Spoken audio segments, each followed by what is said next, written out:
ورحمة الله وبركاته.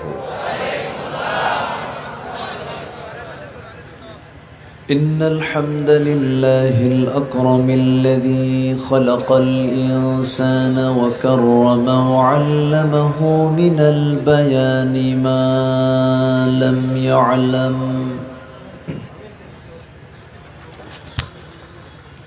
فسبحان الذي لا يحصى امتنانه باللسان ولا بالقلم. نشهد أن لا إله إلا الله وحده لا شريك له، ونشهد أن سيدنا وحبيبنا ومولانا محمدا عبده ورسوله، الذي أرسله بالحق بشيرا ونذيرا وداعيا إلى الله بإذنه وسراجا منيرا. فقد قال الله تعالى في كلامه المجيد وفرقانه الحميد: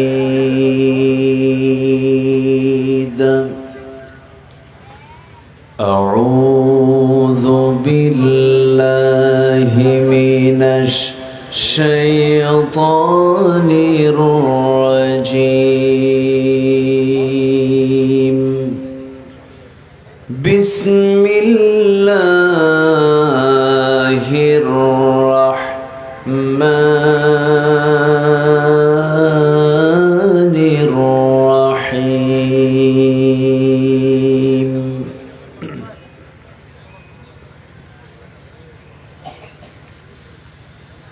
يا أيها النبي إنا أرسلناك شاهدا ومبشرا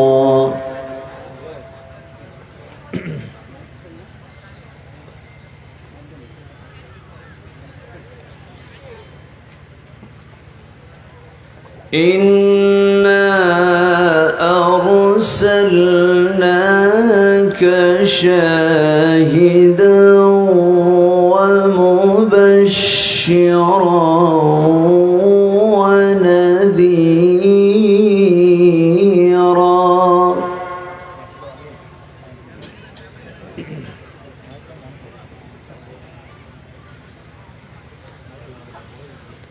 وداعيا إلى الله بإذنه وسراجا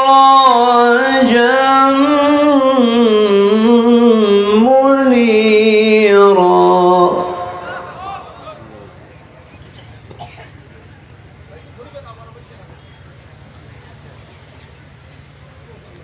وبشر المؤمنين بأن لهم من الله فضلا كبيرا.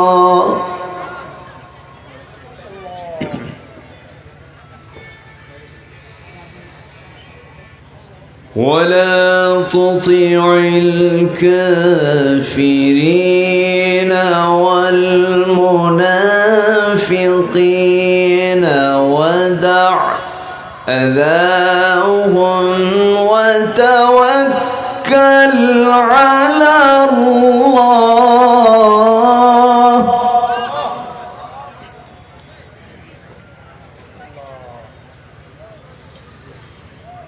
وكفى بالله وكيلا.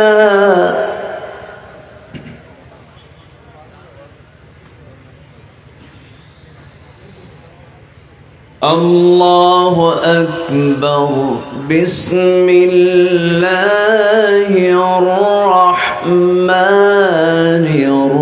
الرحيم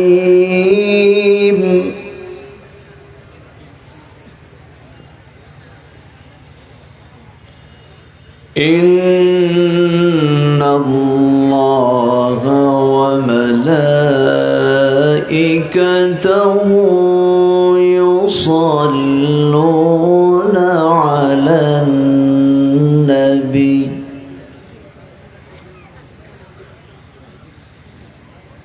يا أيها الذين آمنوا صلوا عليه وسلموا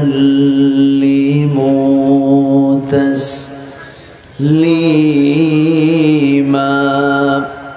اللهم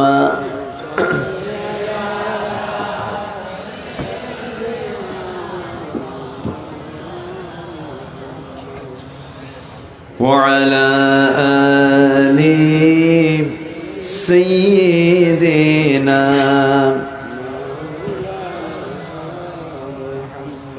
একটু মোহাব্বত দিয়ে নবীর প্রেমে মাতোয়ারা হয়ে জবান খুলে আওয়াজ দিয়ে সবাই বলুন আল্লাহুম্মা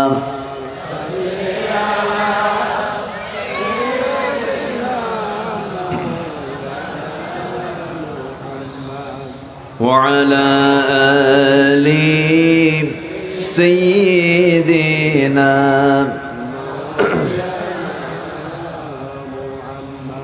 সবাই বলুন বালাগাল উলা বিকামালিহি কাশাফাত তুজা বিজামালিহি حسنت جميع خصاله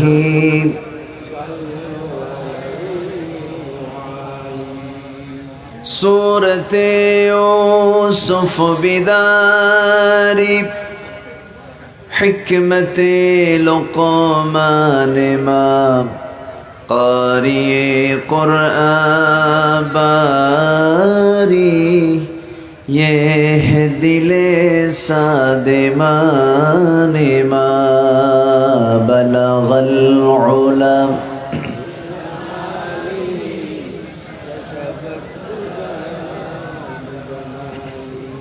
حسنت جميع خصاله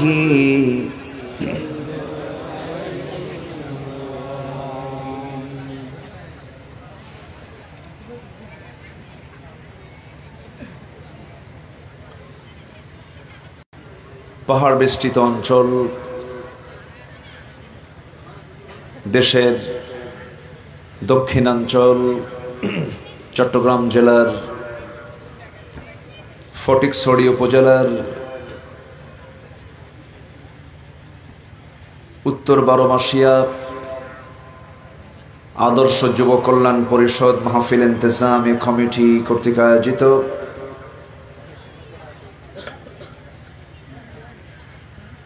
সফলতার এক যুগ পূর্তি উপলক্ষে আয়োজিত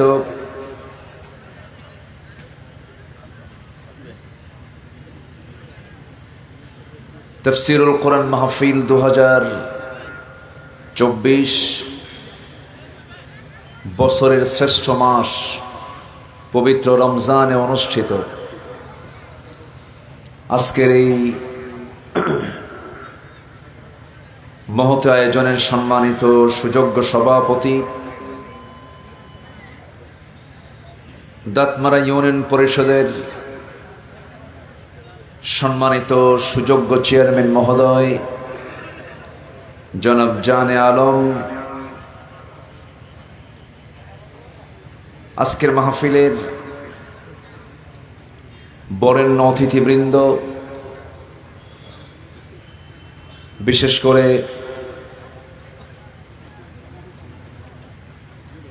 আমার স্নেহধন্য আমার অনুজ নন্দিত আলেমে দ্বীন মুফতি আমির হামজা হাফিজাহুল্লাহ, উপস্থিত হযরত উলামায়ে কেরাম, ফদলায়ে ইজম, সুশীল সমাজ, জাতির শ্রেষ্ঠ সন্তান, শিক্ষক মণ্ডলী, জাতির বিবেক, সাংবাদিক বৃন্দ, প্রশাসনের দায়িত্ব নিয়োজিত কর্মকর্তা বৃন্দ,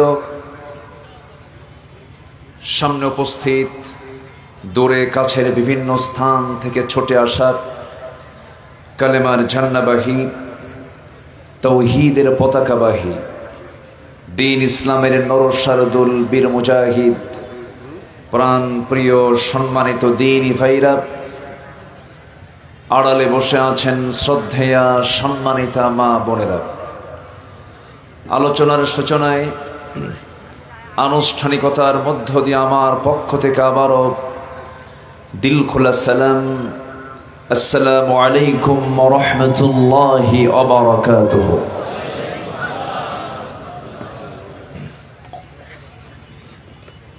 সালামের জবাব একটু দুর্বল মনে হলো, রোজা তো। আমি আবারও একটু শক্তভাবে জবাবটা শুনতে চাই। আসসালামু আলাইকুম ওয়া রাহমাতুল্লাহি ওয়া বারাকাতুহু।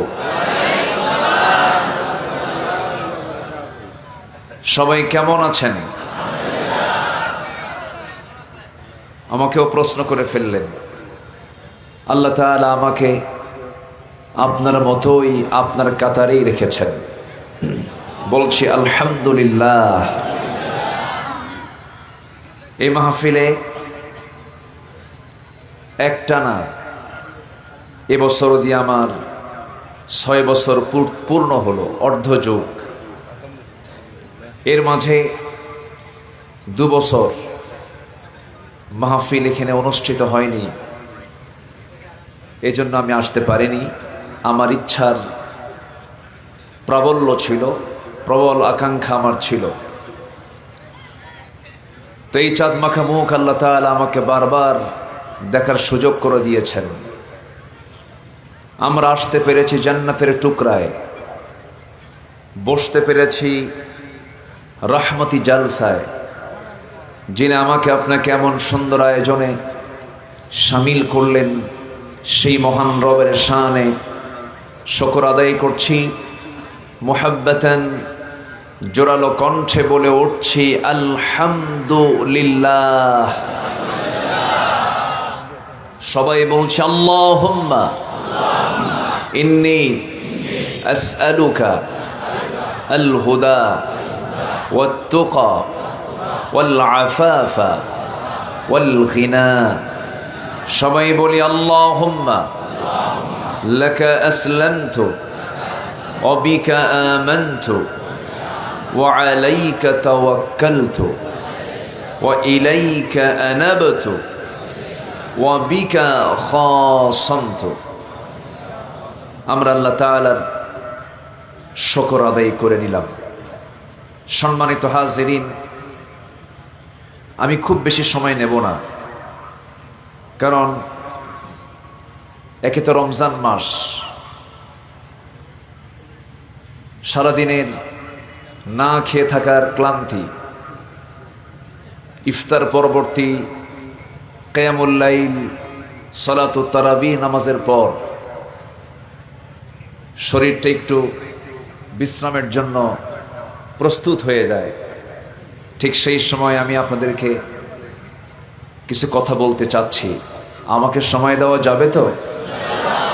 সময় দেওয়া যাবে তো ইনশাআল্লাহ? আল্লাহ কবুল করুন। জোরে বলি আল্লাহুম্মা আমিন। সম্মানিত হাজিরিন, আমরা বড় ভাগ্যবান, আমরা শ্রেষ্ঠ উম্মত হতে পেরেছি। আল্লাহ তাআলা আমাদেরকে শ্রেষ্ঠ উম্মত করেছেন, শ্রেষ্ঠ জাতি বানিয়েছেন, আমাদেরকে শ্রেষ্ঠ নবী উপহার দিয়েছেন, শ্রেষ্ঠ কিতাব কোরআন উপহার দিয়েছেন। তাহলে আমরা জাতি হিসাবে শ্রেষ্ঠ, এরপরে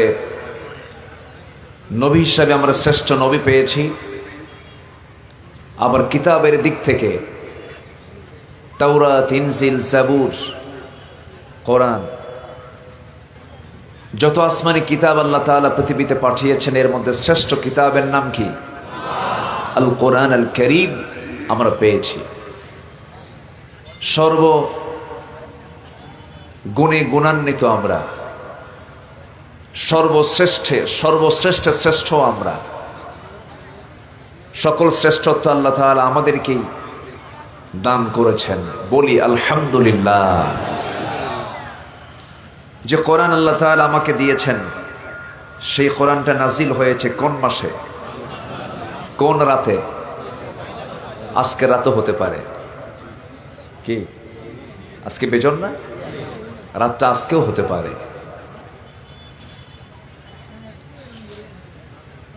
আশরুল আওয়াখির, রমজানের শেষ দশকের বেজোর রাত্রি তোমরা তালাশ করো।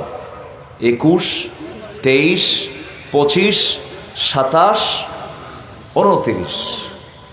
আজকে আমরা আছি হলো 25, 24 তারিখ রোজার দেবগত রাত্রি, অর্থাৎ 25তম রাত্রিতে আমরা অবস্থান করছি। হতে পারে এটাও কদরের রাত হতে পারে। তো কদরের রাতটা কি? যে রাতে আল্লাহ তাআলা নাজিল করেছেন কোন কিতাব? জোরে বলেন কোন কিতাব? শুনতে আসছি কোন কিতাব? কোন রাত্রে? কদরের রাত্রে। তাহলে একদম মিলে গেল না? একদম মিলে গিয়েছে। কিন্তু এটা বিশাল ব্যাপার। আমরা কোরআন শুনতে এসেছি সেই সময়, যে সময় কোরআন, যে রাত্রিতে কোরআন আল্লাহ পাক নাজিল করেছেন। হতে পারে আজকের রাতটাও। সম্মানিত ভাইয়েরা, আল্লাহ রাব্বুল আলামিন এই রাতের ব্যাপারে একটা সূরা, কমপ্লিট একটা সূরাই নাজিল করেছেন।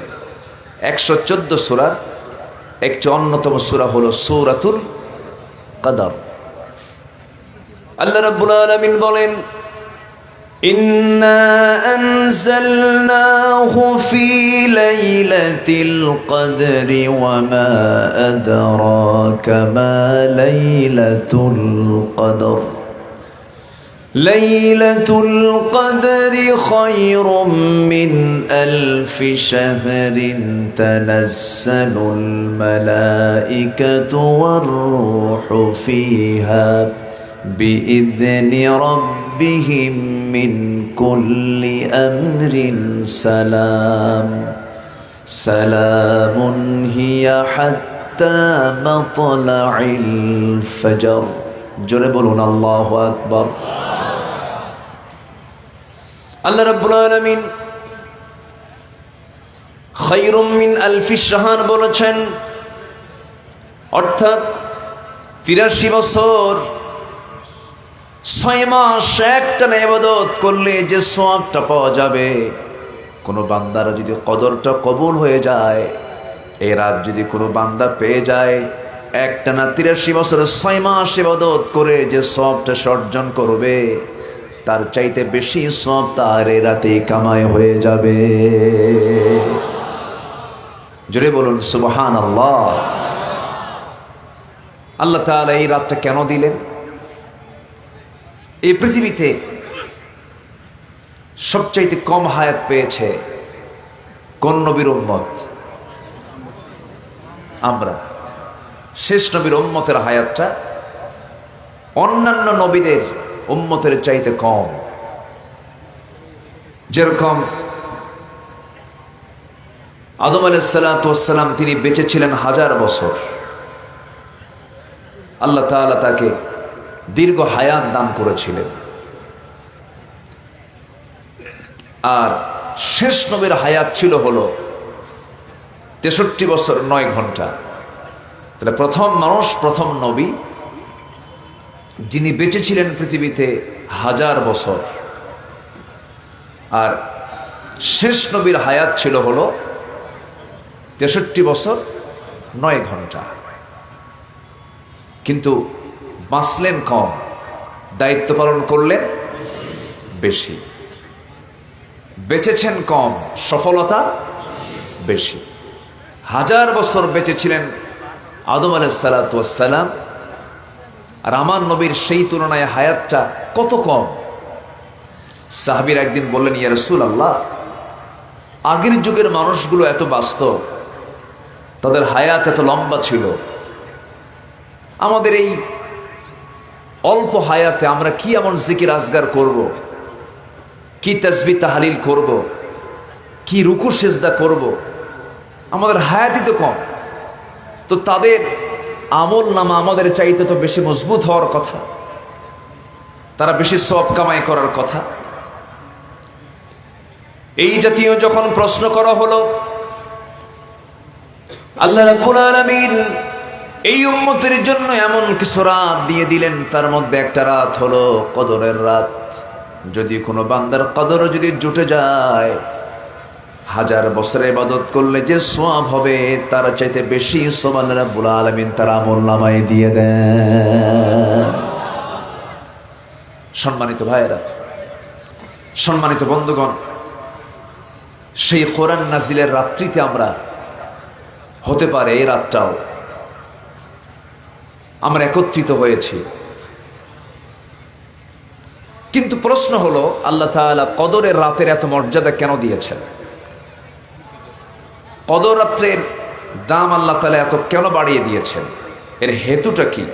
এর কারণটা কি? আমরা নামাজে যখন দাঁড়াই তার আগে আমাদের ওযু বানাতে হয়। ওযু করা কি? একটু কথা বলতে হবে। ওযু করা কি অতিরিক্ত কাজ না ফরজ কাজ? বলেন, ওযু করা কি ফরজ? যদি আপনি নফল নামাজেও দাঁড়ান, যে নামাজ না পড়লেও আপনার গুনাহ হবে না, কিন্তু নফল নামাজে দাঁড়াতে গেলেও ওযু করা কি ফরজ? ওযু করা ফরজ। তাহলে ওযুর গুরুত্বটা বাড়লো হলো নামাজের কারণে। নামাজ যদি না থাকতো ওযুর গুরুত্ব তো থাকতো না, ওযুর কোনো প্রয়োজন ছিল না। নামাজের জন্য আমরা ওযু করি, নামাজের জন্য ওযুর মর্যাদা। এই যে মক্কায় লক্ষ লক্ষ মুসলমান সমবেত হন, মক্কার গুরুত্ব বেড়েছে কাবা থাকার কারণে, জাবেলে রহমত থাকার কারণে, মিনা মুজদালিফা থাকার কারণে, জামারা থাকার কারণে, সাফা মারওয়া থাকার কারণে, আল্লাহর ঘর কাবা থাকার কারণে মক্কার দামটা বেড়েছে।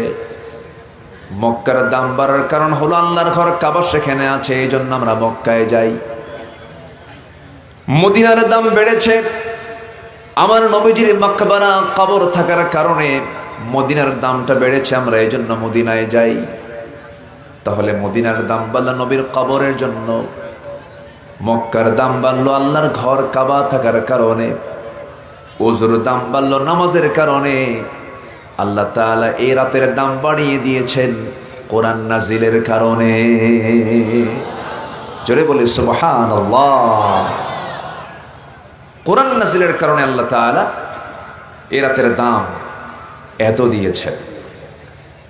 সেই কালামে হাকিম থেকে আমি আলোচনার পূর্বে আমার অভ্যাস অনুযায়ী সূরাতুল আহজাব থেকে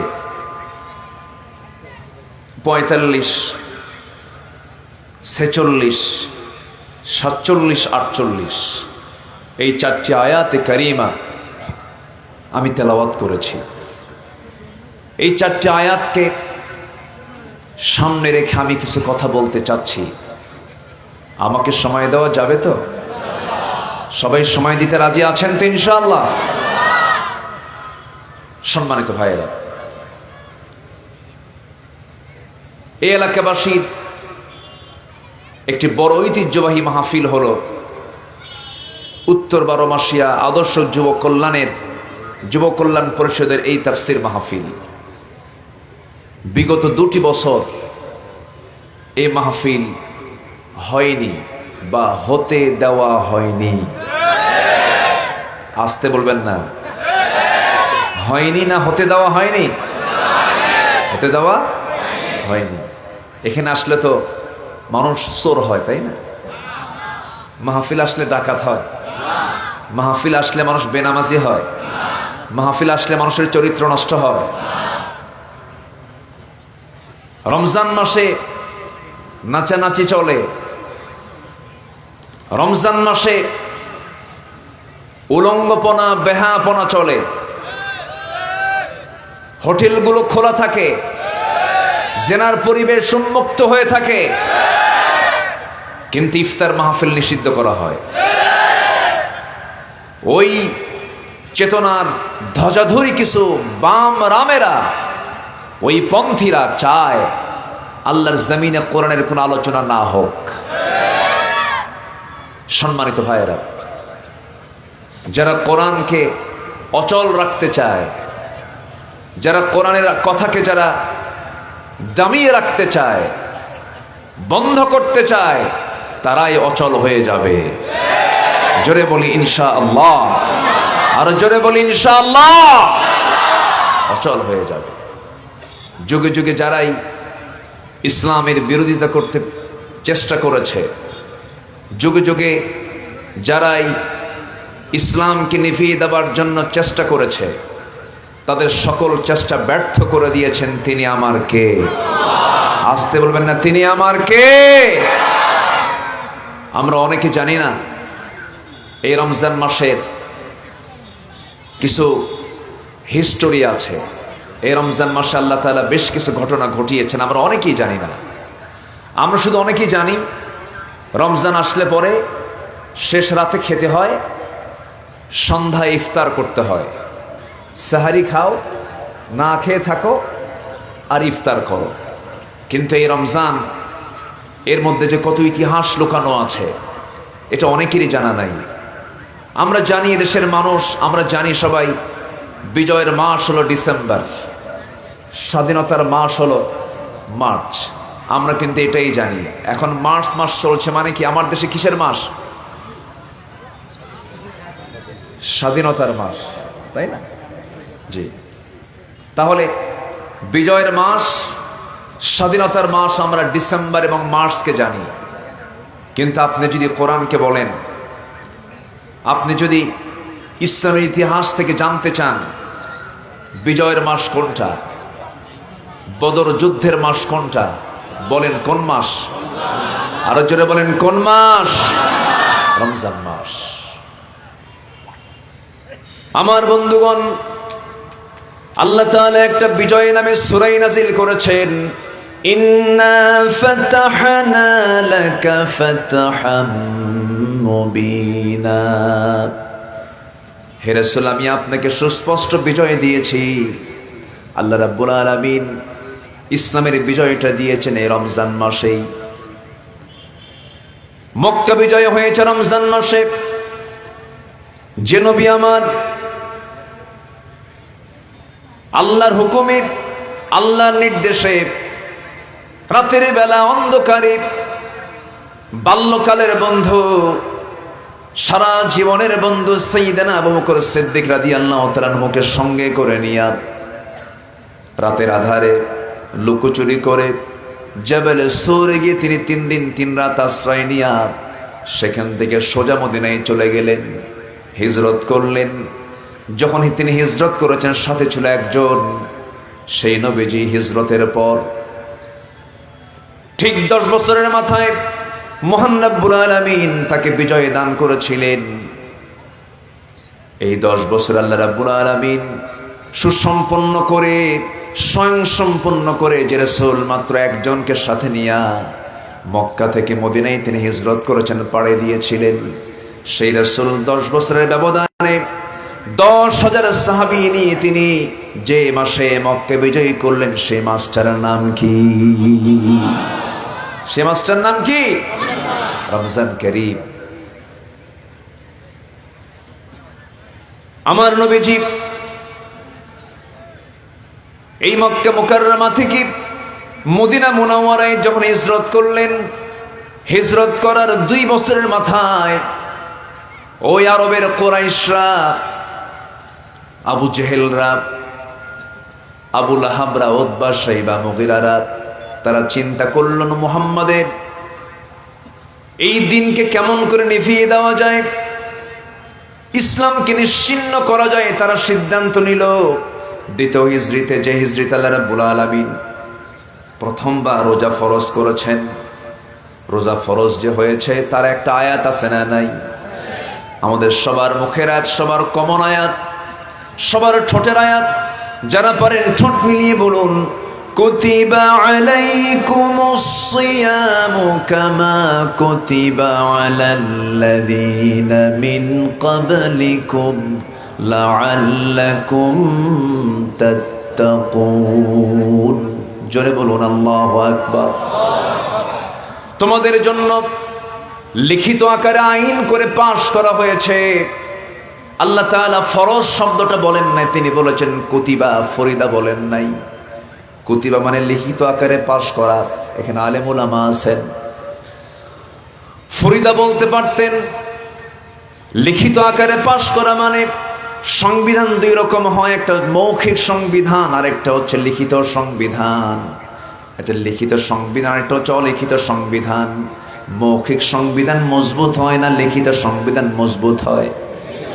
আল্লাহ রাব্বুল আলামিন লিখিত আকারে রোজাকে ফরজ করে দিয়েছেন। যেই বছর, সেই বছরটা ছিল দ্বিতীয় হিজরিতে। রমজানের রোজা ফরজ হয়ে গেল। সাহাবায়ে কেরাম রমজানের 16টা রোজা রাখলেন। 17তম রমজানের দিন আল্লাহ রাব্বুল আলামিন রাসূলকে অর্ডার দিলেন, হে রাসূল, দিনকে নিভিয়ে দেবার জন্য কুরাইশরা বদর প্রান্তরে হাজির হয়েছে। যুদ্ধের প্রস্তুতি তারা নিয়ে নিয়েছে। 1000 সৈন্য নিয়ে বদর প্রান্তর আবু জেহেলের নেতৃত্বে যখন তারা চলে এসেছে, বদর প্রান্তর পর্যন্ত পৌঁছে গেছে, মদিনা থেকে মাত্র 80 মাইল দূরে। নবীর কানে যখন সংবাদ গেল, নবীজির কানে যখন এই সংবাদটা পৌঁছে গেছে, সাহাবায়ে কেরামকে ডাক দিয়ে বলেন, সাহাবীরা, যুদ্ধের ডাক এসেছে, যুদ্ধের ডাক এসেছে। বদর প্রান্তরে কাফের মুশরিকরা একত্রিত হয়েছে দিনকে নিভিয়ে দেবার জন্য, ইসলামকে নিশ্চিহ্ন করার জন্য। কারা কারা আছো সেই বাতিলদের মোকাবেলায়? তোমরা কারা কারা আমার সামনে হাজির হতে চাও? আমার সামনে দাঁড়িয়ে যাও। কে কে যুদ্ধে যেতে চাও? সাহাবায়ে কেরাম বললেন, ইয়া লাব্বাইকা ইয়া রাসূলুল্লাহ, হে রাসূল, আমরা সবাই প্রস্তুতি নিচ্ছি, জীবন দিতে প্রস্তুত, কিন্তু বাতিলকে আমরা বিজয়ী হতে দেব না। জোরে বলে সুবহানাল্লাহ। বাতিলকে আমরা বিজয়ী হতে দেব না। আমার নবীজি সাহাবায়ে কেরামকে যখন ডাক দিলেন, মোটে 313 জন সাহাবী হলো। তাদের সৈন্য সংখ্যা হলো 1000 জন। উট নাই, ঘোড়া নাই, তরবারি নাই। খেজুর গাছের ডাল কেটে তারা লাঠি বানায় যুদ্ধের ময়দানে হাজির হয়েছে। পেটে খাবার নাই। 16টা রোজা রেখে শারীরিকভাবে তারা দুর্বল হয়ে পড়েছেন। আমার নবীজি বলেন, সাহাবীরা, আজকে বদরের যুদ্ধের দিন, যুদ্ধ করতে হবে, বাতিলদের মোকাবেলায় সামনে দাঁড়াতে হবে। আজকে রোজাটা তোমরা ভেঙ্গে ফেলে দাও। সাহাবায়ে কেরাম বললেন, ইয়া রাসূলুল্লাহি, রোজাও ফরজ, জিহাদও ফরজ। রোজা ভাঙবো না, রোজা রেখে আমরা জিহাদের ময়দানে বাতিলদের বিরুদ্ধে লড়াই করব। আমার রাসূল বলেন, সাহাবীরা শোনো, ফাইদ্দাতুম মিন আইয়ামিন উখর, অন্য সময় জিহাদ, অন্য সময় এটার সুযোগ পাবে, রোজা রাখার সুযোগ পাবে, কিন্তু আজকে হেরে গেলে ইসলামটা নির্মূল হয়ে যাবে, দিন পরাজিত হয়ে যাবে। রোজা ভেঙ্গে ফেলে দাও। রাসূল প্রথমে রোজা ভেঙ্গে ফেললেন, সাহাবায়ে কেরাম রোজা ভেঙ্গে ফেললেন। বদর যুদ্ধের প্রান্তর হাজির হলেন, বাতিলদের সামনে মোকাবেলায় দাঁড়িয়ে গেছেন। কোন মাসে বলেন? বলেন কোন মাসে? রমজান মাসে। সে রমজান বারবার আসে, সে রমজান বারবার আমার দরজায় কড়া নাড়ে, কিন্তু সব বুঝি, সাহারি খাওয়া বুঝি, ইফতার করা বুঝি, কিন্তু দিন কায়েম বুঝি না। ঠিক কি না? রোজা রাখা বুঝি, দান সদকা বুঝি, কিন্তু আল্লাহর জমিনে দিন কায়েমের জন্য যে জিহাদের দরকার সেটা বুঝি না। এটা বুঝি না, কারণ এটা বুঝতে গেলে রক্ত যাবে, এটা বুঝতে গেলে জীবন যাবে, এটা বুঝতে গেলে ঘরবাড়ি ছাড়া লাগবে, এটা বুঝতে গেলে হামলা মামলা কারাবরণ আসবে। ঠিক কিনা? অনেকে সস্তা জান্নাত পেতে চায়। আমার দেশের কিছু দরবারই তো আছে, যে দরবারের মুরিদ হলে পরে জান্নাতের সার্টিফিকেট দিয়ে দেয়, আছে কি না? আমার মুরিদ হন, সার্টিফিকেট নিয়ে যান। কিন্তু পীরসাবি জান্নাত পাবে না জাহান্নাম পাবো তো নিজেই জানে না, ঠিক কিনা? সম্মানিত ভাইয়েরা, সম্মানিত বন্ধুগণ, দিন কায়েমের জন্য যদি আমার রাসূলকে রমজান মাসে আমার নবীর নেতৃত্বে যদি জিহাদের ময়দানে অংশগ্রহণ করতে হয়, সেই দিন কায়েমের জন্য প্রতিটি ইমানদারের জিহাদের তামান্না রাখার প্রয়োজন এই রমজান মাসে আছে না নয়? দিন কায়েমের জন্য যদি জীবন দিতে হয় রাজি আছেন? রক্ত দিতে হয় রাজি আছেন? মাল দিতে হয় রাজি আছেন? কারা কারা রাজি আছেন দুহাত উঁচু করে দেখান মুসলমান।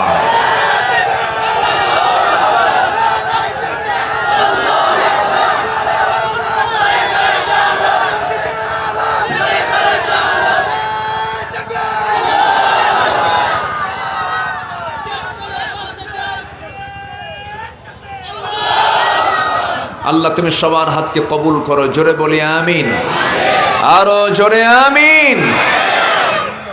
সম্মানিত ভাইয়েরা, সম্মানিত বন্ধুগণ, আমি যে আয়াত থেকে, যে সূরা থেকে আমি কয়েকটা আয়াতে কারিমে তেলাওয়াত করেছি, সে আয়াতের দিকে আস্তে আস্তে আমি চলে যাচ্ছি। আজকে আমি খুবই আনন্দিত, আমার পুরাতন জায়গায়, আমার পরিচিত চেনা জায়গায়, পরিচিত মুখের সামনে আল্লাহ তাআলা আমাকে আবার হাজির হওয়ার তৌফিক দিয়েছেন, আলহামদুলিল্লাহ। তবে এই 2টি বছর যারা মাহফিল করতে দেয়নি, আল্লাহর আদালতে তাদের বিরুদ্ধে মামলা আছে না নাই? আসতে বলবেন না, মামলা আছে না নাই? সেই মামলার বাদী, সেই মামলার আসামি কিয়ামতের দিন সব বিচার করবেন তিনি কে? আসতে বলবেন না, তিনি কে? আল্লাহ তাআলা। আমরা পৃথিবীর কোনো বিচারকে আমরা ভয় পাই না, আমরা ভয় পাই হলো কার বিচার? আসতে বলবেন না, কার বিচার? আল্লাহর বিচার। বিচার হবে না? সন্দেহ লাগে? সন্দেহ হয়? বিচার করবেন তিনি কে? আল্লাহ তাআলা। আমার বন্ধুগণ, কঠিন বিচার হবে সেই দিন। চুল পরিমাণ কোনো কম বেশি করা হবে না। একটা আয়াত আমাকে দারুণ ভয়ের মধ্যে ফেলে দেয়, সেটা হলো فَمَن يَعْمَلْ مِثْقَالَ ذَرَّةٍ خَيْرًا يَرَهُ وَمَن يَعْمَلْ مِثْقَالَ ذَرَّةٍ شَرًّا يَرَهُ। যাররা পরিমাণ যে বান্দা ভালো আমল করবে তাও সেদিন সে দেখতে পাবে, যাররা পরিমাণ খারাপ কাজ করবে তাও সেদিন সে দেখতে পাবে। যাররা শব্দটার অর্থ হলো খালি চোখে যা দেখা যায় না, সেটা হলো যাররা। সেদিন বান্দার সামনে এমন কিছু আমলনামা হাজির হয়ে যাবে, বান্দা আশ্চর্য হয়ে যাবে, আল্লাহ এত সূক্ষ্ম সূক্ষ্ম জিনিসটাও তুমি আমার সামনে আজকে দেখাচ্ছ। সেই কঠিন কিয়ামতের দিন আল্লাহর সামনে মুখোমুখি যদি হতেই হয়, মুখোমুখি যেহেতু হতেই হচ্ছে, আমরা আমলনামা নিতে চাই ডান হাতে না বাম হাতে? ডান হাতে না বাম হাতে? ওয়াস-সাবিকুনাস সাবিকুন উলাইকাল মুকাররাবুন। আল্লাহ রাব্বুল আলামিন আরেক জায়গায় বলছেন, ওয়াসারিউ ইলা মাগফিরাতিম মির রাব্বিকুম ওয়া জান্নাতিন আরদুহাস সামাওয়াতি ওয়াল আরদ উইদ্দাত লিল মুত্তাকিন। জোরে বলুন আল্লাহু আকবার। জান্নাতের দিকে দৌড় মারো, আল্লাহর মাগফিরাতের দিকে দৌড় মারো। আল্লাহ রমজানটা দিয়েছেন কেন? বান্দার জীবনের জন্য একটা গুনাহ তার জীবনে না থাকে। রমজান শব্দটা রমদুন থেকে এসেছে, যার অর্থ হলো জ্বালিয়ে দেওয়া, ভস্ম করে দেওয়া, সারখার করে দেওয়া। অর্থাৎ রমজান মাস যে বান্দা পাবে তার ভাবতে হবে, এই রমজানে আমার আল্লাহর কাছে তওবা করে ইস্তিগফার পড়ে আল্লাহর সামনে নতজানু হয়ে সেজদা দিয়া রুকু করে কিয়াম করে সিয়াম করে যেমন করে হোক নিজের জীবনের আমলনামা থেকে গুনাহগুলো সাফ করে নিতে হবে। কারণ যে ব্যক্তি রমজান পেল অথচ নিজের জীবনের গুনাহ তার মাফ হলো না, তার ধ্বংস হয়ে যাক, রাসূলের সঙ্গে সঙ্গে তিনি বলেছিলেন আমিন। অর্থাৎ বোঝা গেল কোনো বান্দা যদি নিজের জীবন থেকে গুনাহমুক্ত জীবনটা গড়তে চায়, রমজান তার জন্য সবচেয়ে একটা বড় মাধ্যম। যেরকম সুবহানাল্লাহ। সামনের 4-5টা দিন রাত আমার আপনার সামনে পড়ে আছে। এরপরে হলো ঈদের দিন, ঈদুল ফিতর। অর্ধজাহানের খলিফা, জান্নাতের সুসংবাদ প্রাপ্ত একজন সাহাবী, আমার নবীজির সবচেয়ে কাছের মানুষদের একজন, আশারে মুবাশশিরের একজন সাহাবী সাইয়েদনা ওমর ফারুক রাদিয়াল্লাহু তাআলা আনহু সারা মাস রোজা রেখেছেন। ঈদুল ফিতরের দিন, ঈদের দিন হাজার হাজার মুসল্লি সব ঈদগাহে প্রস্তুত, ঈদের নামাজ তারা পড়বেন, কিন্তু ইমাম নাই। খলিফা ওমর ফারুক এখন ঈদগাহে জমা হন না, ঈদগাহে তিনি যান নাই। টাইম পার হয়ে যায়, সাইয়েদনা ওমর ফারুকের কোনো খবর নাই। একজন সাহাবী চলে আসলেন তার বাড়িতে, বাড়িতে এসে দরজায় কড়া নাড়লেন। দরজা খুলেই দেখেন সাইয়েদনা ওমর ফারুক রাদিয়াল্লাহু আনহু সেজদার মধ্যে ছোট্ট বাচ্চার মতো ডুকরে ডুকরে কাঁদতেছে। ঈদের দিন কাঁদেন। বলা হলো সাইয়েদনা ওমর ফারুক রাদিয়াল্লাহু তাআলা, এটা তো আমাদের আনন্দের দিন, আজ আল্লাহ তাআলা আমাদেরকে আনন্দের জন্য এই দিনটা দিয়েছেন, আপনি সেজদায় পড়ে পড়ে কাঁদেন কেন? আপনি কখন যাবেন? মুসল্লি সব ঈদগাহে প্রস্তুত নামাজ আদায়ের জন্য, আপনি ছাড়া তো নামাজ হয় না, আপনি ইমাম আমাদের। সাইয়েদনা ওমর ফারুক তিনি জবাব দিচ্ছেন, ও আমার ভাই, তুমি যে আমাকে প্রশ্ন করছো আজকে ঈদের দিন, আনন্দ তো তার জন্য যে ব্যক্তি রমজানের মধ্য দিয়ে গুনাহগুলো মাফ হয়ে গেছে, কিন্তু আমি ওমর, আমি এখনো নিশ্চিত হতে পারে নাই আল্লাহ তাআলা এই রমজানে আমার গুনাহগুলো মাফ করছেন কিনা, এই জন্য আমি কান্দি। আমার ভাইয়েরা, সাইয়েদনা ওমর ফারুকের মতো মানুষ ঈদের দিন ডুকরে ডুকরে সেজদায় পড়ে পড়ে কাঁদেন। আমার বন্ধুগণ, রমজানের প্রত্যেকটা মুহূর্ত, প্রত্যেকটা সেকেন্ড অত্যন্ত দামি, খুব দামি সময় আমরা পেয়েছি রমজান মাস। এই রমজান মাসে আমরা সিদ্ধান্ত নেব কোরআনের দল ছাড়া কোনো দল করব না। আস্তে কয়, ঠিক কিনা? কোরআন আছে যেখানে, কোরআন আছে যেখানে, দল করতে হবে কার দল? দল করতে হবে কোরআনের দল। কিসের দল? অন্য দল করা হারাম। অন্য দল করা কি? যে নেতা আপনাকে কোরআনের কথা বলে না, যে নেতা আপনাকে কোরআনের দিকে ডাকে না, যে নেতা আপনাকে কোরআনের আইন প্রতিষ্ঠার সংগ্রামের কোন চেতনা আপনাকে লালন করার জন্য নসিহা করে না, সেই নেতৃত্বের মুখে আমরা জুতা মারি, সেই নেতৃত্ব আমরা মানি। আমার নবীজিকে আল্লাহ তাআলা এই দুনিয়াতে পাঠিয়েছেন। কেন পাঠিয়েছেন? তার দায়িত্ব, তার কর্তব্যগুলো কি কি ছিল। আমি কোরআনের আলোকে 9টা পয়েন্ট আমি কথা বলতে চাই। এই 9টি পয়েন্ট নিয়ে আমি যদি কথা বলি, মোটামুটি আমারই লেগে যাবে আরো 2 দিন। কথা বোঝেন? আল্লাহ তাআলা তার রাসূলকে যে কর্তব্য, যে দায়িত্বগুলো দিয়েছেন, আমি 9টি পয়েন্ট আমি কথা বলতে চাই। আল্লাহ তাআলা তাকে 9টি দায়িত্ব দিয়েছেন। নাম্বার 1 হলো মানুষের কাছে আল্লাহর দ্বীনের দাওয়াত পৌঁছে দেওয়া। তাহলে আমার নবীজি ছিলেন একজন দাঈ। কি ছিলেন? দাঈ, যিনি দাওয়াত দিয়েছেন মানুষকে কার পথে? আল্লাহর পথে।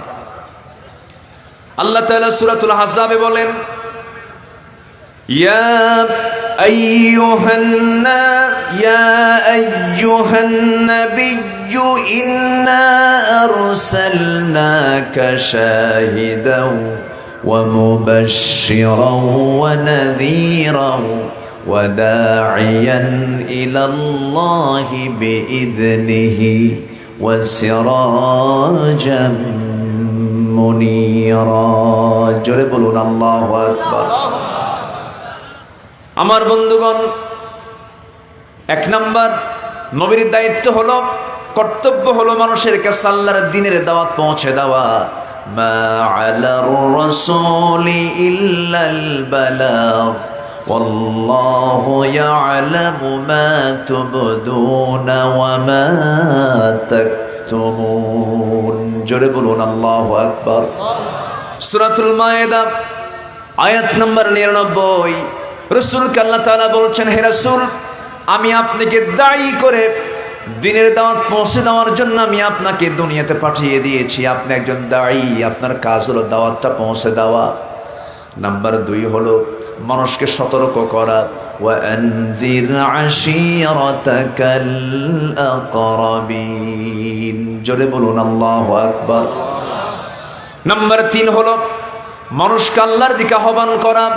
উদউ ইলা সাবিলি রাব্বিকা বিল হিকমাতি ওয়াল মাউইযাতিল হাসানাহ ওয়াজাদিলহুম বিল্লাতী হিয়া আহসান জোরে বলুন আল্লাহু আকবার।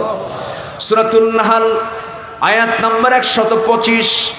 আল্লাহ রাব্বুল আলামিন রাসূলকে বলছেন, হে রাসূল, আপনি প্রজ্ঞার সাথে মানুষকে দাওয়াত দিন, হিকমতের সাথে মানুষকে দাওয়াত দিন।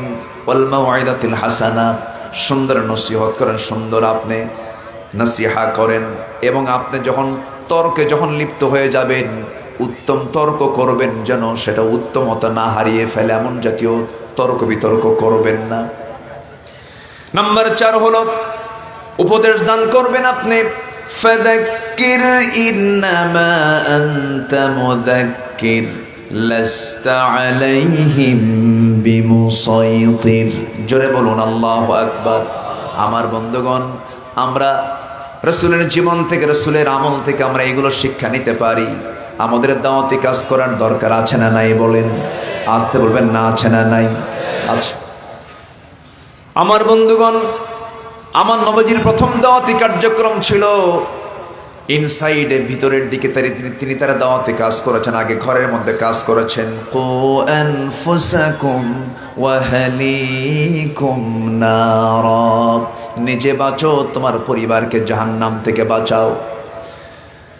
আমার বন্ধুগণ, রমজান মাসে রোজা রাখলাম, তাহাজ্জুদ পড়লাম, কোরআন তেলাওয়াত করলাম।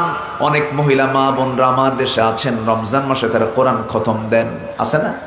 কোরআন খতম দেন। কিন্তু রমজানের শেষ দশক যখন চলে আসে, শেষ দশকের কদরটা আল্লাহ তাআলা তালাশ করতে বলেছেন।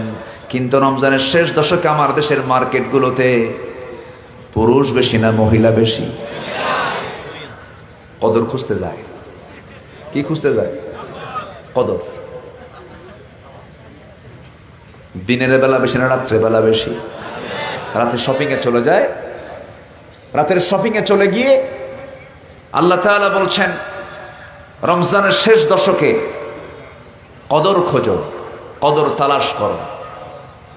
আর আমার দেশের অধিকাংশ মেয়েরা তারা কদর তালাশ করার জন্য শপিংয়ে চলে যায়। রাতের আধারে মার্কেটে চলে গেল, স্বামীকে ডাক দিয়ে বলে, তুমি তো মার্কেট বোঝো না, নতুন শাড়ির কালেকশন কিছু আছে, তুমি বুঝবা না এগুলো, একটু শপিংয়ে যাচ্ছি। স্বামীকে এক ধমক মেরে চলে যায়। এমন বউ তো বাংলার জমিনে নাই। আসতে বল, আছে না নাই? তো মার্কেটের দায়িত্ব কি পুরুষের না নারীর? আল্লাহ তাআলা দায়িত্ব দিয়েছেন, বাজারের দায়িত্ব কার? পুরুষের। এখন বাজারের দায়িত্ব নিয়েছে কে? নারী। মেয়েদের ফাংশনটা হচ্ছে আলাদা, পুরুষের ফাংশনটা আলাদা। হ্যাঁ, বিশেষ ওজারাত যদি থাকে, বিশেষ কারণ যদি থাকে, সেটা ভিন্ন কথা। কিন্তু বাজারের ব্যাগটা হাতে নিতে হবে কার? পুরুষের। কারণ একজন নারী নেবে কখন?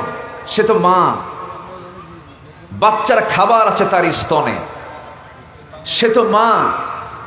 রান্না বান্না করার জন্য, বাচ্চাকে সুন্দর করে গড়ে তোলার জন্য তার সেবা, তার চিকিৎসা, তাকে সময় দেওয়া, একটা নারীর কত কাজ আছে।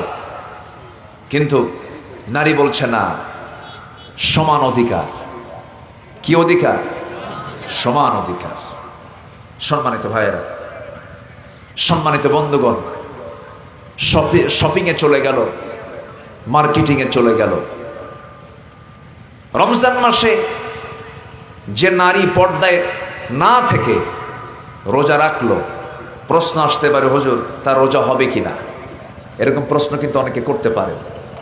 যে রমজান মাসে একজন নারী রোজা থাকলো, অর্থাৎ সেহরি খেলো, সারাদিন কিছু না খেয়ে ইফতারও করলো, কিন্তু তার মাথায় কাপড় নাই, সে পর্দাহীনতার পরিবেশ নিয়ে চলে, নোংরা পোশাক নিয়ে চলাফেরা করে, মুখে আটা ময়দা লাগায়া, আটা ময়দা লাগানো বোঝেন তো, ওটা কি বলে? প্লাস্টার।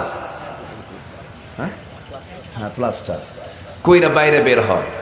তাহলে রোজা অবস্থায় যদি পর্দাহীনতার পরিবেশ যদি সে নিয়ে চলে, তার রোজা কবুল হবে কিনা? এই প্রশ্ন আপনি রাসূলকে করুন। আমার রাসূল তিনি বলেছেন, মাল্লাম ইয়াদা কাওলা যুর ওয়াল আমালা বিহি ফালাইসা লিল্লাহি হাজাতুন ফি আন ইয়াদা তুআমাহ ওয়া শারাবাহ আও কামা ক্বালা আলাইহিস সালাতু ওয়াস সালাম।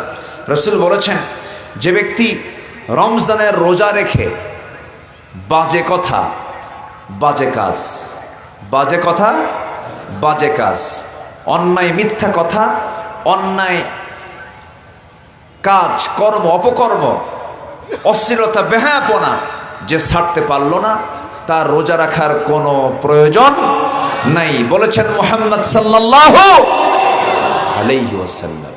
তাহলে রোজা রাখার দাবি হলো অবশ্যই তাকে পর্দাশীলা হতে হবে। অন্তত রমজান মাসে পর্দাশীলা থাকুক, অন্য মাসে গায়ে কাপড় চোপড় না রাখলেও সমস্যা নাই। এরকম কিছু নাকি? পর্দা কি 1 মাস না 12 মাস? 1 মাস না 12 মাসিয়া? 1 মাসিয়া না, কি মাসিয়া? আবার কয় কি মাসিয়া বলেন? 12 মাসে। 1 মাসিয়া হলে হবে না, কত মাসিয়া?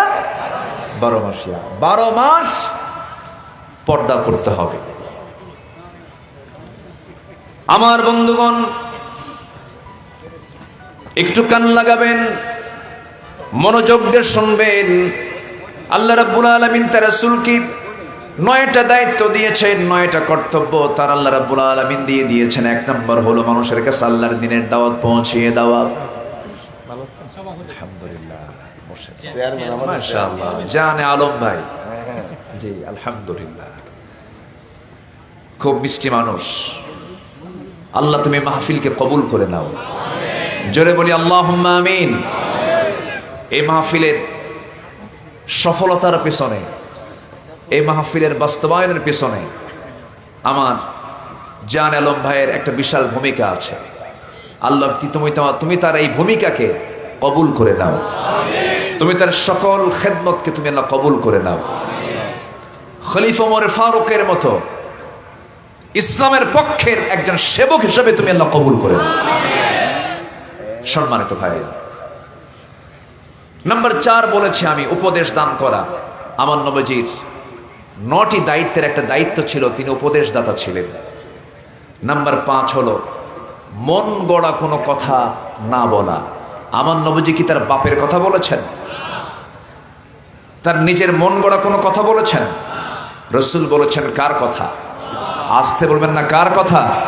তাহলে আমার রাসূল, আমার লিডার, আমার নেতা এমন নেতা, আমার রাসূল এমন রাসূল যিনি তার বাবার কোনো কথা, দুনিয়ার কোনো নেতার কথা, মন গড়া কোনো কথা বলেননি।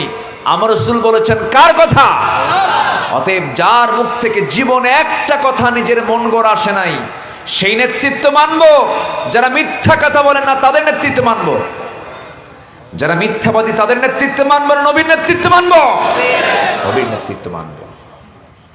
সম্মানিত ভাইরা, যে নেতৃত্বে মিথ্যার গন্ধ খুঁজে পাওয়া যায়, যে নেতৃত্বে হিংসার গন্ধ খুঁজে পাওয়া যায়, যে নেতৃত্বে রক্তের গন্ধ পাওয়া যায়, যে নেতৃত্বে সন্ত্রাসের গন্ধ পাওয়া যায়, যে নেতৃত্বে বিশৃঙ্খলার গন্ধ পাওয়া যায়, যে নেতৃত্বে দানবতার গন্ধ পাওয়া যায়, যে নেতৃত্বে উচ্ছৃঙ্খলতার গন্ধ পাওয়া যায়, সেই নেতৃত্বের মুখে আমরা জুতা মারি, থুতু মারি। সেই নেতৃত্ব আমরা মানব যে নেতৃত্ব দিয়েছেন মুহাম্মদুর রাসূলুল্লাহ। মুহাম্মদুর রাসূলুল্লাহ, আল্লাহু আকবার, কি নেতৃত্ব তার ছিল। তিনি নিজের মন গড়া কোনো কথা বলেন নাই। আল্লাহ রাব্বুল আলামিন বলেন, ওয়ামা ইয়ানতিকু আনিল হাওয়া ইন হুয়া ইল্লা ওয়াহয়ুন ইউহা। সূরাতুন নাজম আয়াত নাম্বার 4। আমার নবী নিজের মস্তিষ্ক প্রসূত কোনো কথা তিনি কখনো একটা বারের জন্য বলেন নাই। যা বলেছেন সম্পূর্ণ কার ওহী? আল্লাহর ওহী। নাম্বার 6 হলো দিন প্রচার করতে নিয়ে কোনো বল প্রয়োগ না করা।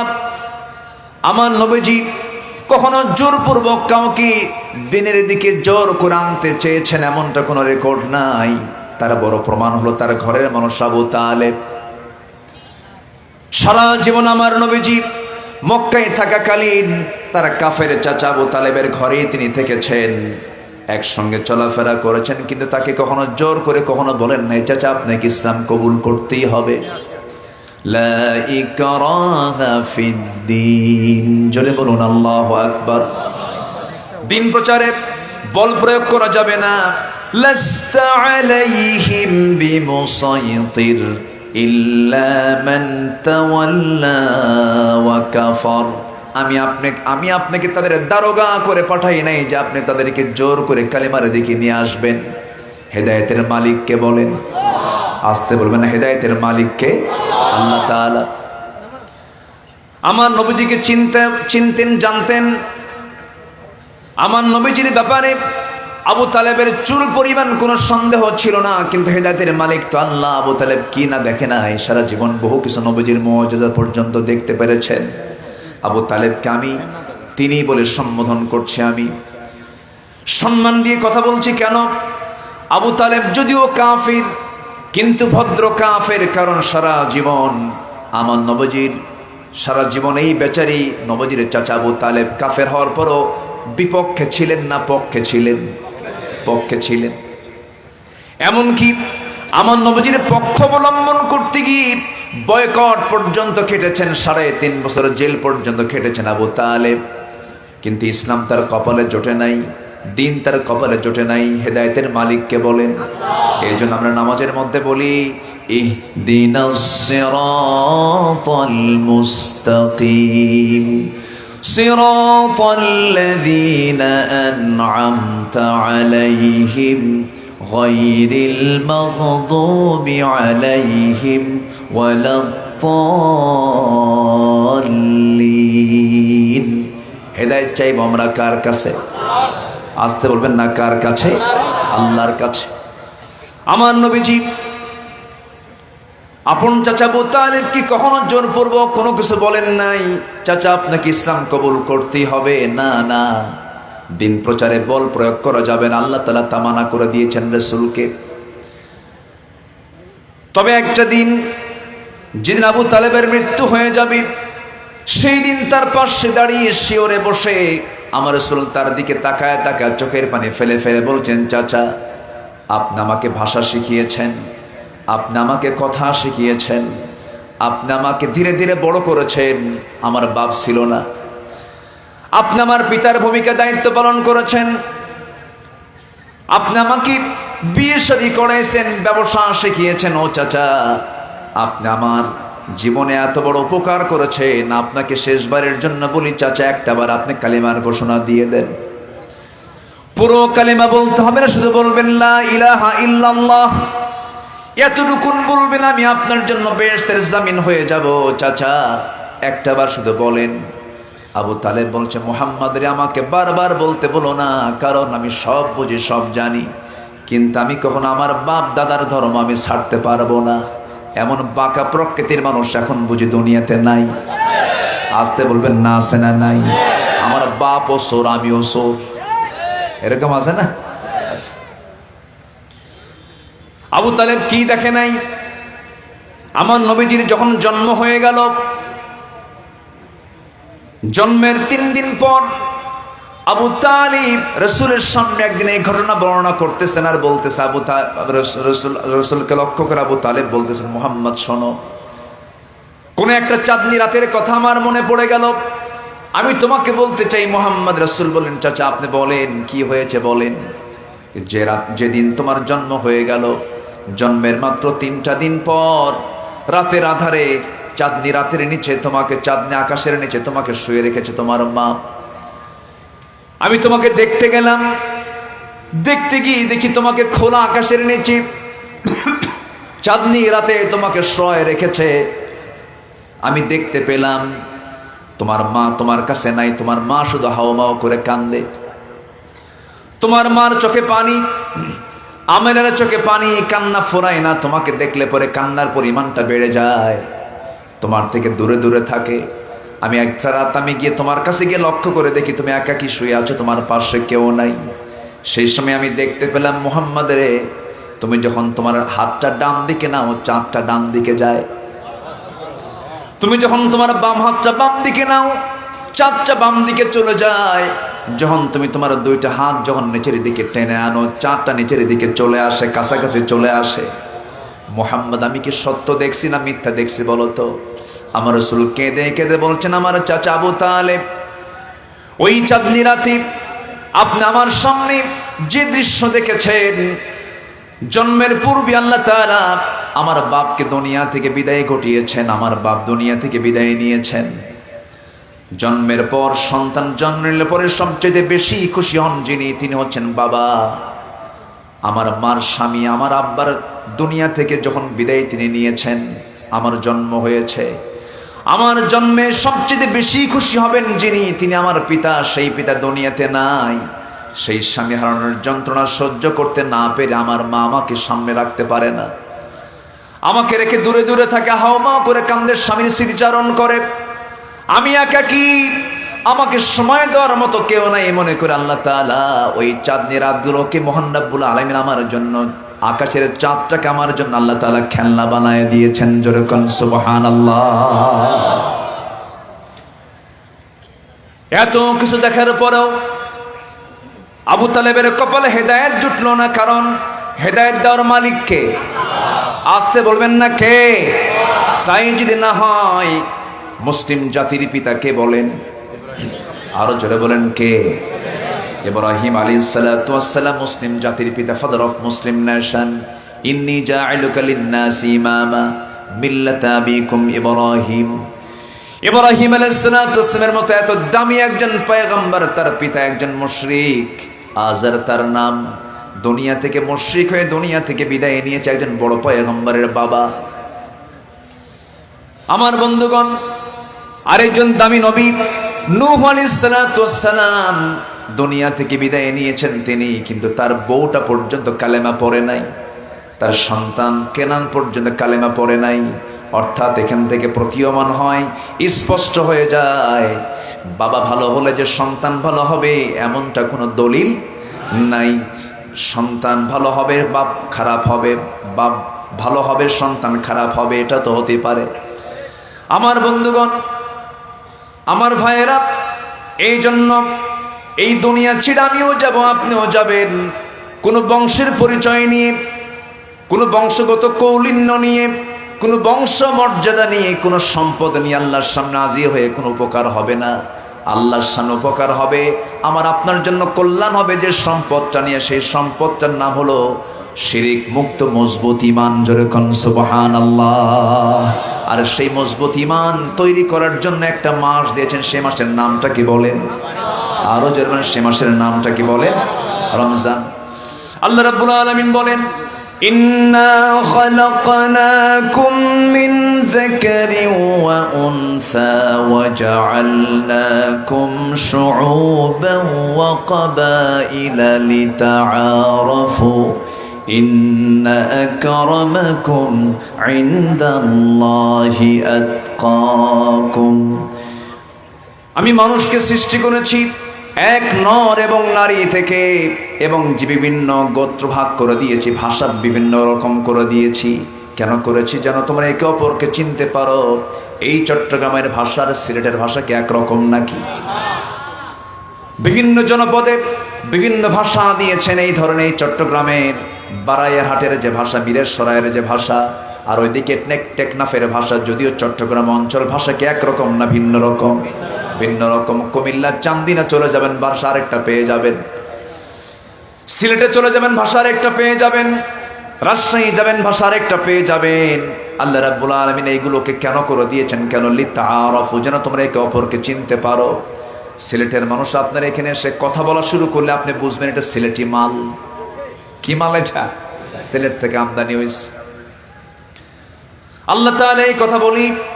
এবার বলছেন, শোনো, বিভিন্ন গোত্রে গোত্রে ভাগ করে দিয়েছি, তবে তোমাদের মধ্যে ওই বান্দাই সবচেয়ে আমার কাছে দামি, যে বান্দাটা ইন্না আক্রামাকুম ইনদাল্লাহি আতকাকুম, তোমাদের মধ্যে সেই বান্দা আমার কাছে সবচেয়ে বেশি দামি, যে বান্দাটা আমি আল্লাহ আমাকে বেশি ভয় করে। জোরে কোন সুবহানাল্লাহ।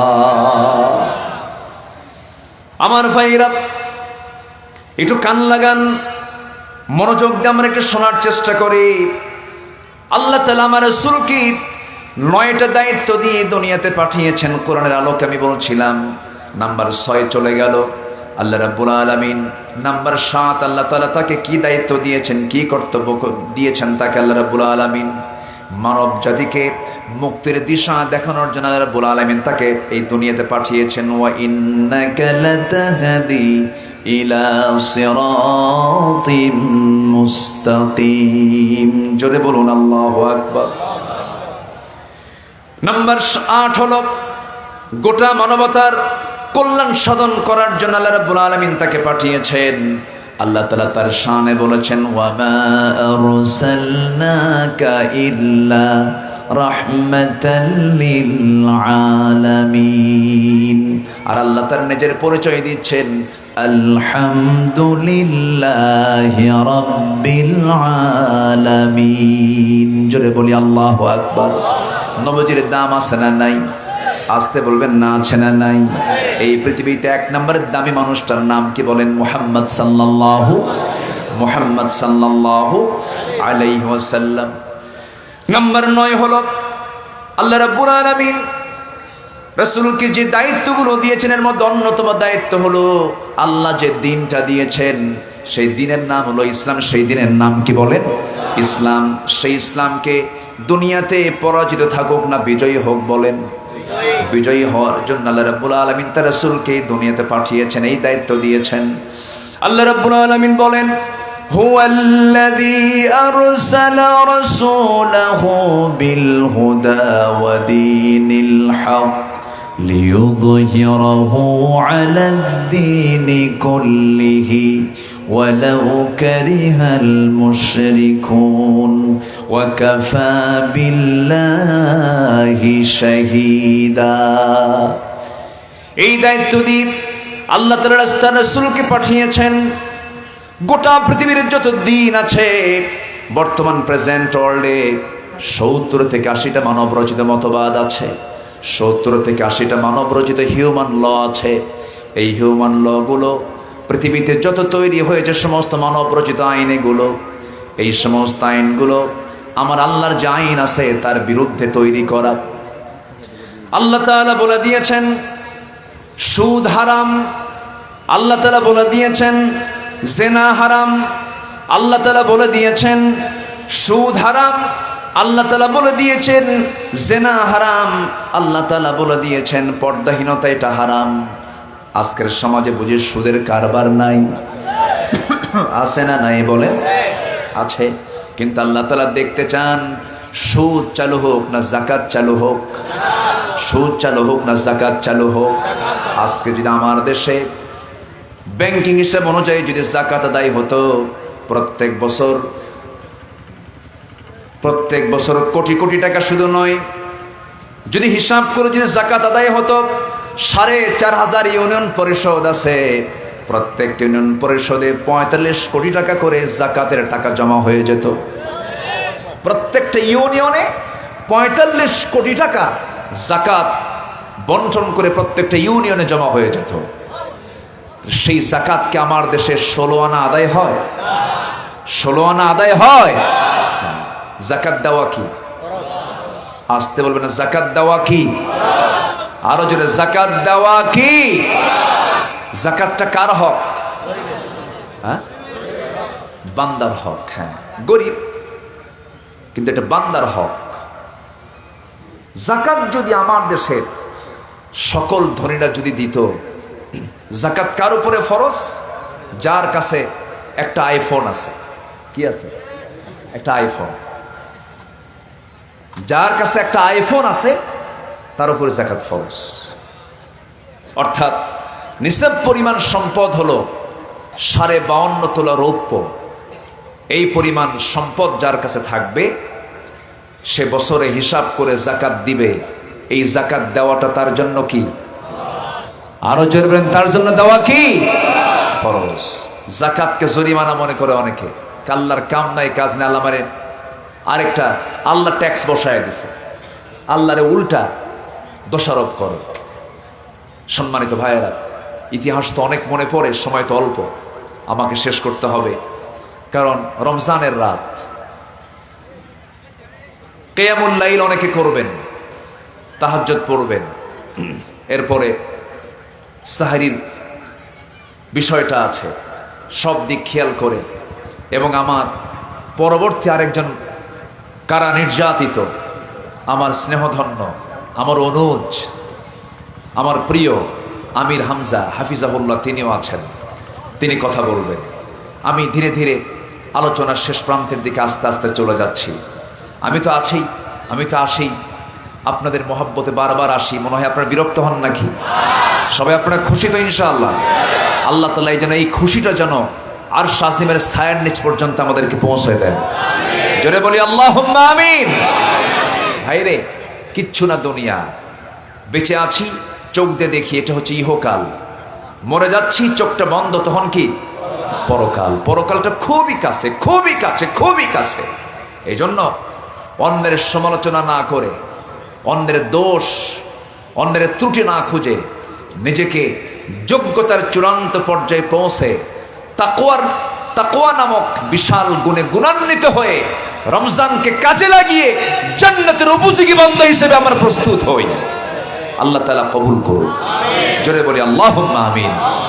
আল্লাহর দ্বীনের নাম হচ্ছে ইসলাম। আল্লাহর দ্বীনের নাম কি? সেই ইসলাম পরাজিত থাকুক, আমরা কি চাই? ইসলামটা বিজয়ী করার দায়িত্ব দিয়েছেন আল্লাহ তাআলা তার রাসূলকে। হে রাসূল, আমি আপনাকে এই দুনিয়াতে পাঠিয়েছি দ্বীনকে বিজয়ী করার জন্য। সেই দ্বীনকে বিজয়ী করতে গিয়ে রাসূলকে বদর পাড়ি দিতে হয়েছে। কোন মাসে? আসতে বলবেন না, কোন মাসে? আলোচনার যারা শুরু থেকে ছিলেন তার আলোচনাটা হয়তো বুঝতে পারছেন যে শুরু থেকে আমি আলোচনা শুরু করেছি, একটা মিল রেখে আমি শেষ করার চেষ্টা করছি। তাহলে আমার রাসূল দ্বীনকে বিজয়ী করার জন্য বদর প্রান্তরে গিয়েছেন কোন মাসে বলেন? তাহলে আমি যদি বলি রমজান মাস যুদ্ধের মাস, রমজান মাস শহীদের মাস, রমজান মাস রক্ত ঝরানোর মাস, রমজান মাস হক বাতিল চেনার মাস, ঠিক কিনা? সম্মানিত ভাইয়েরা, সম্মানিত বন্ধুগণ,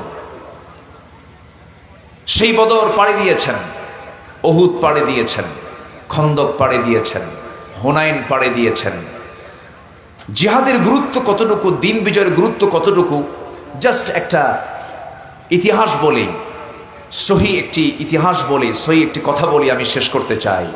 সেটা হলো আমার নবীজির জীবনে ঘটে যাওয়া 10 বছরে, নবীজির নবুয়তি জিন্দেগির 23 বছর। কত বছর বলেন তো? 40 থেকে নিয়ে 63 বছর পর্যন্ত। এই 23 বছরের 13 বছর কেটেছে হলো মক্কায়, 13 বছর কেটেছে কোথায়? মক্কায়। এই মক্কার জীবনে রাসূল কি মার খেয়েছেন না মার দিয়েছেন?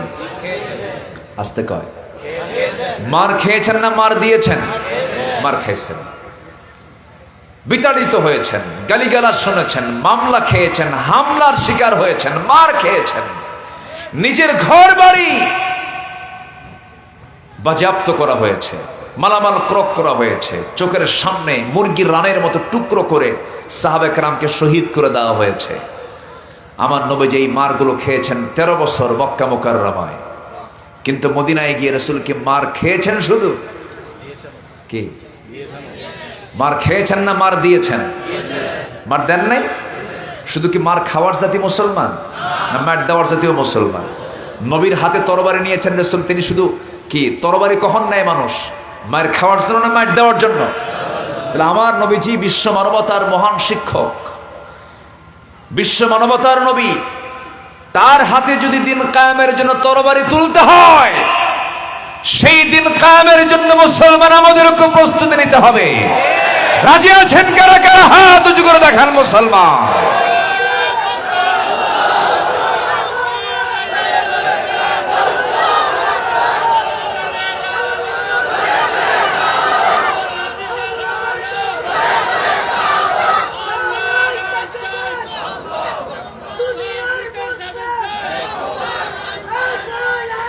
আল্লাহ তুমি সবাইকে কবুল করো, জোরে বলি আমিন, আরো জোরে আমিন।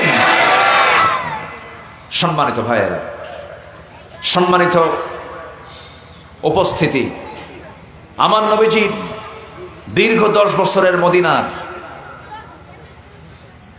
মোট 86টি যুদ্ধ তিনি পরিচালনা করেছেন। 86 যুদ্ধের ভিতরে অন্যতম বৃহৎ একটি অভিযান ছিল হলো তাবুক অভিযান। সেই তাবুক অভিযানে আমার নবীজি 30,000 সৈন্য নিয়ে, কত হাজার? 30,000 সৈন্য নিয়ে তিনি রওনা করেছিলেন তাবুকের দিকে মদিনা থেকে। 30,000 সৈন্য রাসূল সংগ্রহ করলেন।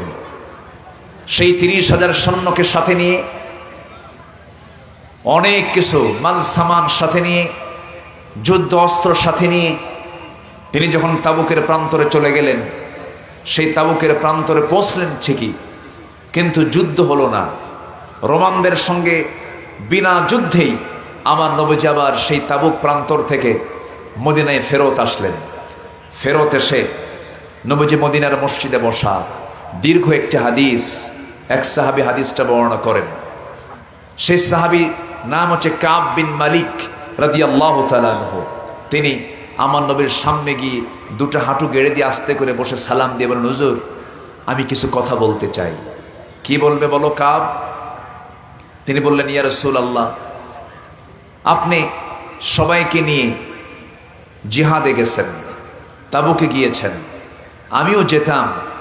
আমি যাবার তীব্র আকাঙ্ক্ষা আমার ভিতরে কাজ করছিল, কিন্তু আমি একটু অবহেলা করেছি, একটু আলসেমি করেছি, একটু বেখিয়াল ছিলাম, অলসতা করেছি, আমি তাবুকে যাই নাই।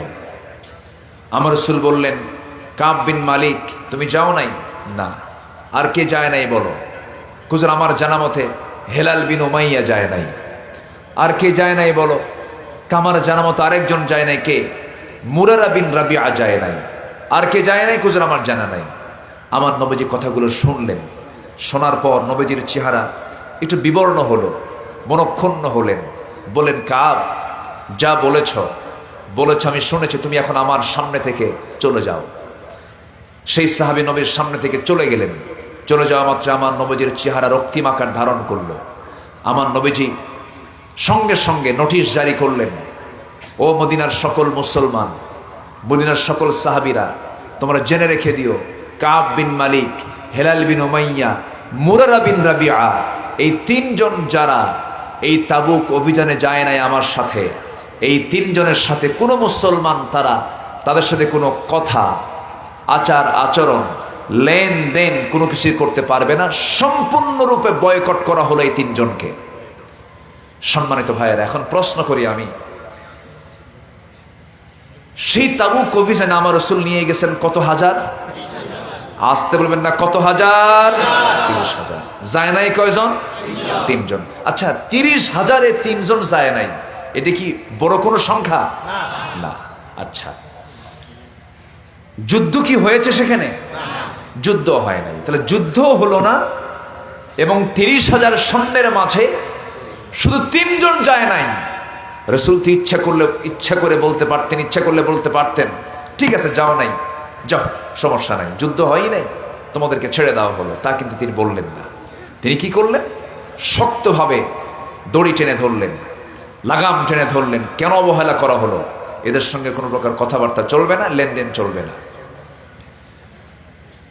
কাব বিন মালিকের কানে যখন সংবাদ চলে গেল, কাব বিন মালিক রাদিয়াল্লাহু তাআলা আনহু সূরা তাওবার ভিতরে আল্লাহ রাব্বুল আলামিন বিস্তারিত ব্যাখ্যা দিয়েছেন। এই সাহাবী তার নিজের দরজায় গিয়ে পৌঁছলেন, বাড়িতে গিয়ে পৌঁছলেন, দরজায় গিয়ে নক করছেন, আমার স্ত্রী দরজা খুল, আমি কাব বিন মালিক বলছি। ভিতর থেকে স্ত্রী জবাব দিচ্ছে, আমার স্বামী, আপনার ঘর আপনার বাড়ি, অবশ্যই আমি দরজা খুলতে বাধ্য হব, দরজা আমি খুলে দেব, তবে শর্ত হলো সামনের দরজা যদি আমি আপনাকে ঘরের মধ্যে ঢুকিয়ে দিয়ে পিছনের দরজা দিয়ে আমি ঘর থেকে বের হয়ে যাব, কারণ যে ব্যক্তিকে রাসূল পর্যন্ত বয়কট করেছে আমিও তাকে বয়কট করতে বাধ্য হলাম। আমার ভাইয়েরা, কাব বিন মালিকের কানে যখন এমন জাতীয় কথা স্ত্রী করতে যখন তার কানে চলে এলো, কাব বিন মালিক রাদিয়াল্লাহু তাআলা আনহু চিন্তায় ভেঙে পড়ে গেলেন। আহারে, ঘরের দরজার মুখ থেকে আস্তে করে মুখটা ফেরায় নিয়ে যখন তিনি বাইরের দিকে চলে আসবেন, এমন সময় তার নিজের সন্তান দুটাকে দেখতে পেলেন। কলিজার টুকরার সন্তান, ফুটফুটে বাচ্চা, নাবালক সন্তান দুইটা, 10 বছর 12 বছর বয়স। সন্তানগুলোকে দেখে বলছে, আমার সন্তানগুলো এইদিকে আসো, আমার কলিজার টুকরার সন্তান, তোমাদেরকে আদর করি। সন্তানগুলো দূর থেকে হাত দিয়ে ইশারা দিয়ে বলতেছে, না না, যাব না, কারণ যে ব্যক্তিকে রাসূল বয়কট করেছেন তার আদর নেওয়ার দরকার আমাদের নাই। আমার বন্ধুগণ, ইসলামকে মানতে গেলে, দিনকে মানতে গেলে চূড়ান্ত চেষ্টা করতে হবে, চূড়ান্ত মুজাহাদা চালাতে হবে। সমস্ত ভালোবাসা হতে হবে আল্লাহ রাসূল কেন্দ্রিক ভালোবাসা হতে হবে। আল্লাহর জন্য ভালোবাসবো, নবীর জন্য ভালোবাসবো। সম্পর্ক গড়তে হলে আল্লাহর জন্যই সম্পর্ক গড়ব, সম্পর্ক নষ্ট করতে হলে সম্পর্ক নষ্ট করবো আল্লাহর জন্যই, ঠিক কিনা বলেন? আমার বন্ধুগণ, আমার ভাইরা, কাব বিন মালিক রাদিয়াল্লাহু তাআলা আনহু, তার কাছে আকাশটা, দুনিয়াটা সম্পূর্ণ ছোট হয়ে গেল, সংকীর্ণ হয়ে গেল। হেলাল বিন উমাইয়ার বয়স 70 বছর, বুড়া মানুষ। যখন তার কানে চলে গেছে রাসূল তার বিরুদ্ধে বয়কটের ডাক দিয়েছেন, ঘরের মধ্যে থেকে তিনি একটা দড়ি হাতের মধ্যে নিলেন। দড়িটা নিয়া হেলাল বিন উমাইয়া করলেন কি, নিজের দড়ি নিজের হাতে নিয়ে কাবার মদিনার চত্বরে চলে গেলেন। মদিনার মসজিদের সামনে একটা খুঁটির সাথে দড়িটা বাঁধলেন। খুঁটির সঙ্গে দড়ি বেঁধে স্বেচ্ছায় 2 হাত দড়ি দেয়া বেঁধে বলছেন, হেলাল বিন উমাইয়া, তোর চাইতে বড় পাপিষ্ঠ গোলাম এই দুনিয়াতে আর নাই, তোর চাইতে বড় পোড়া কপাল বান্দা এই দুনিয়াতে নাই, কারণ যার বিরুদ্ধে বয়কটের ডাক দিয়েছেন মুহাম্মদুর রাসূলুল্লাহ সাল্লাল্লাহু আলাইহি সাল্লাম। 2 হাত বেঁধে ফেলে দিয়েছেন। নামাজের রক্ত হয়ে যায়। সাহাবায়ে কেরাম মসজিদের দিকে চলে আসে, সবাইকে লক্ষ্য করে কাব বিন মালিক সালাম দেন। কোন সাহাবী সালামের জবাব নেন না, কোনো কথাও বলেন না। বুকটা ফেটে যায়। নিজের হাতে 2 হাত দড়িতে বেঁধে রাখতে রাখতে 2 হাত পর্যন্ত ঘা হয়ে গিয়েছিল। হেলাল বিন উমাইয়ার বয়স তখন 70 বছর। মুরারা বিন রাবি রাদিয়াল্লাহু তাআলা আনহু পাহাড়ি গুহার মধ্যে সেজদায় পড়ে কাঁদতে কাঁদতে তিনি বেহুশ হয়ে যাচ্ছেন। আল্লাহ আমারে মাফ করে দাও, আল্লাহ আমারে মাফ করে দাও। এই 3 জন সাহাবী যারা মাত্র জিহাদে অংশগ্রহণ শুধু করতে পারেন নাই, যে জিহাদের ময়দানে যুদ্ধ সংগঠিত হয় নাই, এই 3 জন সাহাবীর চোখের পানি 40টা দিন গড়ালো। বেশ কিছুদিন পার হওয়ার পর নবীর কানে সংবাদ চলে গেল, হে রাসূল, আপনি যাদেরকে বয়কটের ডাক দিয়েছেন তারা যে পরিমাণ তওবা করেছে, ওয়ালা সালাসাতিল্লাযিনা খুল্লিফু, হে রাসূল, আল্লাহ তাআলা তাদের সমস্ত গুনাহগুলোকে মাফ করে তাদের তওবাকে কবুল করে নিয়েছেন। যেরকম সুবহানাল্লাহ। আমার নবীর কাছে সংবাদ চলে গেল। নবীজি যখন আয়াতটা নাযিল হলো জানতে পারলেন, নবীজি বলছেন, সাহাবীরা, আয়াত নাযিল হয়ে গেছে, আমার কাব বিন মালিক কোথায়, আমার হেলাল বিন উমাইয়া কোথায়? সাইয়েদনা ওমর ফারুককে পাঠানো হলো। চলে গেলেন, দরজায় গিয়ে নক করছেন, ও কাব বিন মালিক, বাড়িতে আসো নাকি? ভিতর থেকে জবাব দিচ্ছেন তার স্ত্রী, যে লোকের খবর নবীর কাছে নাই সে লোকের খবর আমাদের কাছেও নাই। সঙ্গে সঙ্গে কাব বিন মালিককে সঙ্গে করে নবীর সামনে হাজির করা হলো। 3 জন সাহাবী নবীর সামনে হাজির হলেন। নবীজি বুকের মধ্যে তুলে নিয়ে বললেন, ও আমার সাহাবী রে কাব বিন মালিক, আমি তোদেরকে না মাফ করলে আল্লাহ তোদেরকে মাফ করে দিয়েছেন। যেরকম সুবহানাল্লাহ। আমার ভাইরা, আমার বন্ধুগণ, এই প্রেক্ষাপটটা আমার টানার উদ্দেশ্য হলো রসুলকে আল্লাহ তাআলা এই দুনিয়াতে পাঠিয়েছেন দিনকে বিজয়ী করার জন্য। সেই দিন বিজয়ী করতে গিয়া কোনো প্রকার গাফলতি, কোনো প্রকার অলসতা দেখানোর কোনো সুযোগ ইসলামে আসতে ইসলামে নাই। আল্লাহ তাআলা সবাইকে বোঝার তৌফিক দান করুন। জোরে বলি আল্লাহুম্মা আমিন। আরো জোরে বলি আল্লাহুম্মা আমিন। সম্মানিত ভাইয়েরা, আমি শেষ করে দেব, একটু জিকির করি লা ইলাহা, আরো জোরে লা ইলাহা,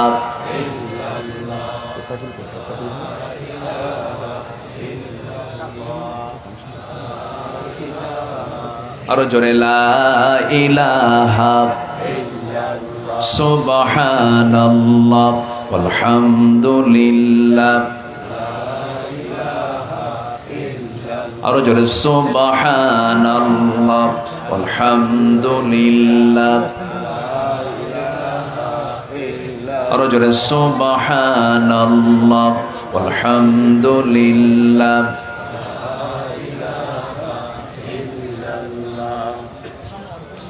লা ইলাহা ইল্লাল্লাহ মুহাম্মাদুর রাসূলুল্লাহ সাল্লাল্লাহু আলাইহি ওয়াসাল্লাম। জি, আমাদের আজকের এই প্রোগ্রামের বরেণ্য মেহমান, যিনি দীর্ঘ 3টা বছর ইনসাইডে ছিলেন, আমার স্নেহধন্য, আমার অনুজ, আমার প্রিয়, আমি তাকে ভালোবাসি। আপনারা ভালোবাসেন না? কার জন্য? কার জন্য? জি, আসছেন, কথা বলবেন, আমরা ধৈর্য সহকারে শুনবো। জোরে বলি ইনশাআল্লাহ। তার আগে আমি একটু সবার কাছে আরজ করব, এই মাহফিল প্রত্যেক বছর চালু থাক। সবাইকে চাবেন না ইনশাআল্লাহ? সবাই চান তো? যদি এই 12 মাসিয়ার আদর্শ যুবকরা যদি আপনার কাছে যায়, একটু হাত বাড়ায়, কিছু চায়, তারা আমরা দেব না ইনশাআল্লাহ? আমি 3টা মিনিট আমি একটু সময় নেব। রমজান মাস তো কোরআনের মাস, এবং কোরআনের জন্য আমরা কিছু দেব। দিল থেকে আমরা সবাই যতটুকু পারি, আমরা বরকতের রাত, রহমতের রাত হতে পারে আজকের এই বেজর 25 তারিখ, 24 তারিখ দিবাগত রাত, 25শে রমজান, এটা আমার আপনার জন্য কদরও হতে পারে। এটাকে চান্স মনে করে, সুযোগ মনে করে ভাইয়েরা আপনাদের কাছে একটু যাচ্ছে। কই ভলেন্টিয়াররা কোথায়? জি, দিল থেকে যে যা পারি আমরা জিকিরের তালে তালে আমরা সবাই দেব। জিকির করি লা ইলাহা, আরো জোরে লা ইলাহা ইল্লাল্লাহ সুবহানাল্লাহ আলহামদুলিল্লাহ। দ্রুত আমরা যে যা পারি আমরা সবাই দেব, কোনো জোড়াজোড়ি নেই। আপনি দিল থেকে আপনার মনে যা চায় আমরা সবাই দেব। জিকির করি লা ইলাহা,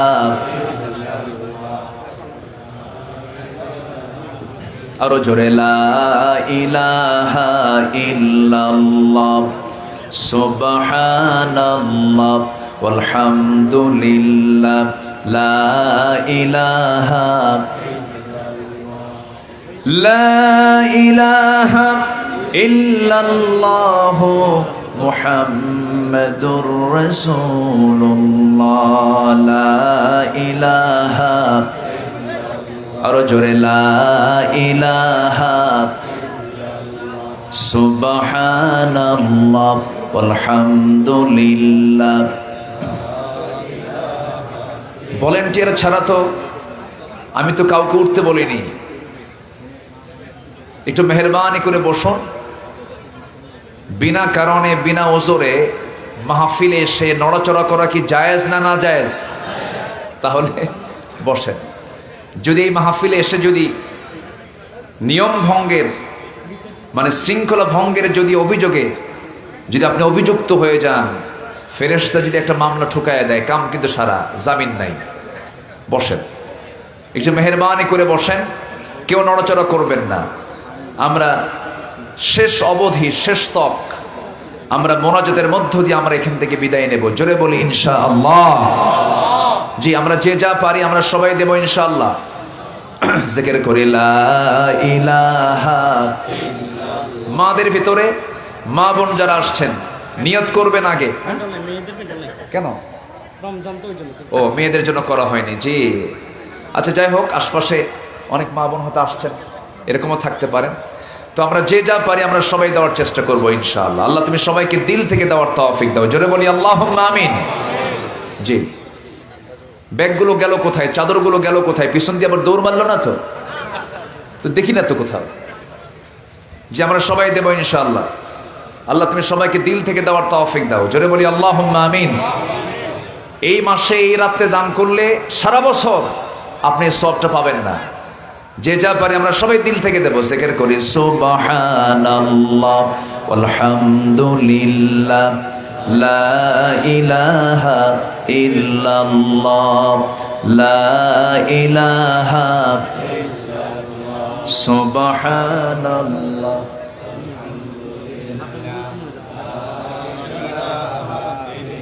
না না, সে তো কথা বলবে। জি,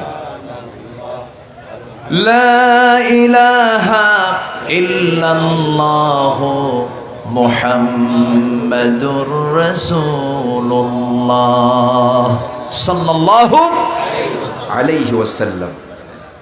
সম্মানিত ভাইয়েরা, এখানে চেয়ারম্যান মহোদয় তিনি তার স্ত্রীর অসুস্থতার জন্য তিনি দোয়া চেয়েছেন। আমাদের জানে আলম ভাই তিনি দোয়া চেয়েছেন তার স্ত্রীর জন্য।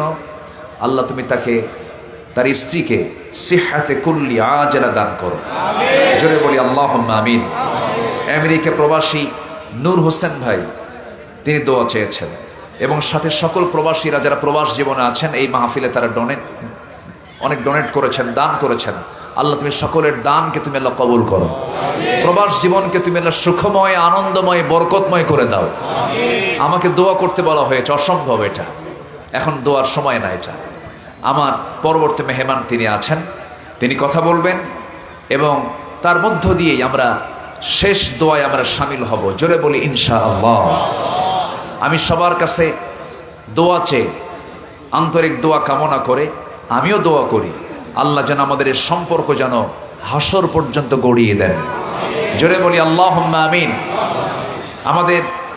আমার পাশে যিনি বসে আছেন, আমার যদিও বয়সও ছোট, আল্লাহ তাআলা তাকে অনেক ইজ্জত, অনেক সম্মান তাকে দান করেছেন।